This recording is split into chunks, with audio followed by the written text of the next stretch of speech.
Bienvenue à un nouvel épisode captivant du podcast Le Monde francophone. Aujourd'hui, nous plongerons dans une réalité complexe et évoquerons les ombres du passé et du présent dans certaines nations d'Afrique francophone. Notre sujet du jeu, bien que délicat, mérite une exploration approfondie. Installez-vous confortablement car nous allons plonger dans le thème des dictatures dans le contexte de l'Afrique francophone. Dans cette exploration, nous aborderons les défis historiques et contemporains auxquels font face certains pays d'Afrique francophone en raison du régime dictatorial. Ces régimes ont laissé des cicatrices profondes, mais il est essentiel de comprendre les complexités de ces situations et d'apprécier la diversité des expériences vécues par les populations. Chaque nation a son propre récit façonné par des événements uniques et des figures politiques variées.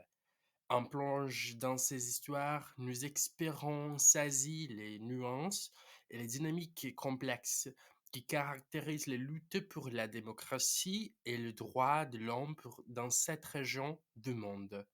Les dictatures avec le pouvoir oppressant ont souvent cherché à étouffer les voix dissidentes et à réprimer toute forme d'opposition. Malgré ces efforts, l'histoire de l'Afrique francophone est tissée de récits de résistance portés par des individus courageux qui ont défendu la liberté et la justice. Laissez-nous explorer plus en profondeur ces dynamiques complexes en jetant un regard sur certaines nations spécifiques. Sénégal, par exemple, l'ère postcoloniale a été marquée par des figures emblématiques telles que Léopold Sédar Senghor, premier président du pays.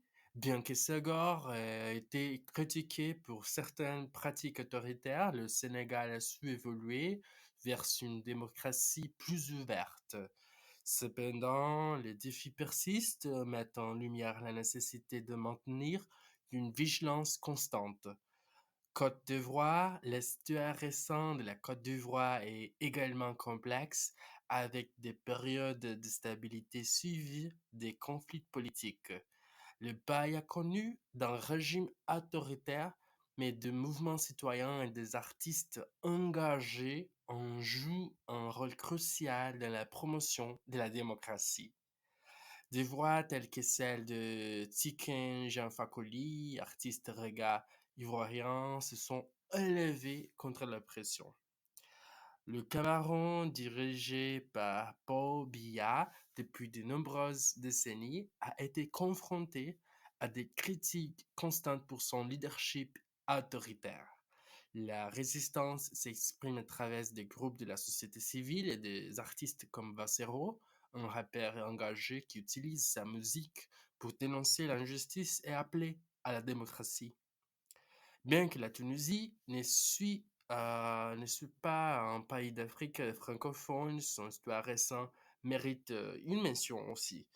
Le renversement du régime de Zine El Abidine Ben Ali en 2011 a marqué le début du printemps arabe. La Tunisie a depuis progressé vers la démocratie, souligne l'impact des mouvements populaires et des volontés de changement.